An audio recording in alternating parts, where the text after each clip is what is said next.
dunya yusra bani arrahim l'akhira yusra gon kuma za alif lam mim afu ka kuna usiya mana do foni ka kenta kama ba lo batara burena figa ami yam arma ngino ka jino ke malaka roke no won alif lam mim afu ka kuna no won na jinga do na utagi do mun na ya dinta ya do foni ko mewani ko usa bana mun na manga abangaran na ka pon ka lonno ma lo batara burena o an won wana kiza kana bangar ke bangara mo lo we apor ne kanu usa ke o ke wo burgu ma kan kan wo so barkada me we kiza kana bangar ke pe bangar ganna zane ne aga sona bono ay alif lam mim mun na manga amme ba gurzan na foni ka kita ka bam jiwani kana ka bam foni kana ka bam me amanga ya dinta ya do lo batara burena o ani malaka rozino ne an won wana bu ko jibe zalika alkitab usagina do gafuni kanta wo fenna wana kanabam ani quran gurzan ni kanta wo sunu kana juno ke wana kudunno la buro ani kudunno nanu tankon zatrgala ono nyanko kaza bunya kebe ado quran namde la raiba fihi sika bakan ke figa hoddan munna ngina do quran dundoya lil muttaqin ani kan yiwa munna mazandoke gonu ko saraka gan wutu unna do dunu ngi tabani kawra nona domin ninge zamana ku domin poere ne kan ninge zamana ku ma pangina usia o ya fraba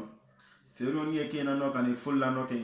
fero ni ke na no kan nyen no ke fero ni ke na no so kan fami ki gelewe ade domin ganna ninge zamana ku fero du usona ga leta biya ka usona na qur'an yen dondone lil muttaqin ani kan yibangu na mazan no ke je ke bin yiba usone usoba deme qur'an dondo be won wi sejibani kebe wuso ba de me saraka kona ro ebo we saraka kora we bomi to ka wuso mbepe wuso gana lo allazina awada na no gonu moya yu'minuna kun saraka ya bil ghaib foni ka nya kunda men boni wuso gana arsana yawo wo kana ko gosna yi wuso gana jahannama yawo wo kana ko gosna yi wuso ya na pa ganu wutita wo gosu wuti anabon bodune bure nawo wuso gina kabula kada tan wo gosin gasu kaburu obo wusko bonnawa boko foni ana nyakunda mi ana ye tonna mai me wo kanaba wayi osraka wado osra sika ba figa bikele ko miza muhammad sallallahu alaihi wasallam wuso ya nyo kama wo dunno ma wo kaza targala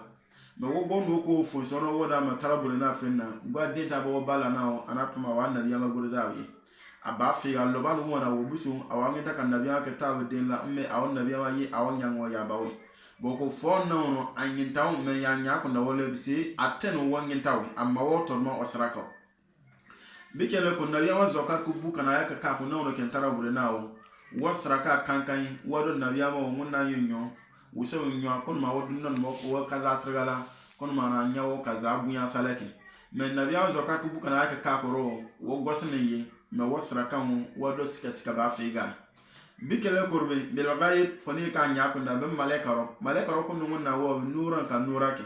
ngina ko gwa nyoro malaika bura ma me yabo me ba mo loto paro ka yawa zake unu zakara me yaba me tini ku malaika bura ma ama me ya sipabe awen ngi tanka na zake azanu ziku kan ma o gosen malaika wi ma o dum malaika bura ma me yabo ma o gosen ayi a gosen malaika wi a gosen malaika pirwama a gosen fosi kibar do no ayawo azawora mangama meyaba ngina wuso ya afroba le meyaza shipa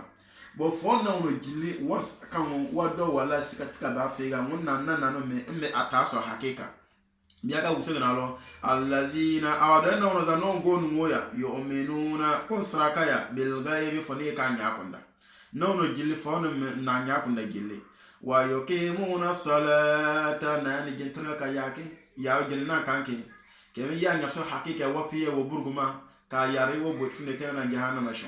yeyem zugone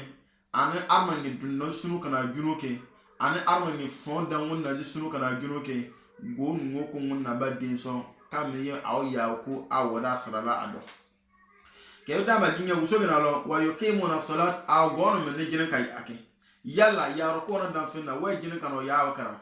ese ya ko na dan finna wo yo fona ya mara ese ya ko na dan fena wo wuta gido wo guti gidora wode no lisan no fona na didi mi kankan na didi biya do ba na to anna do ana sanjiba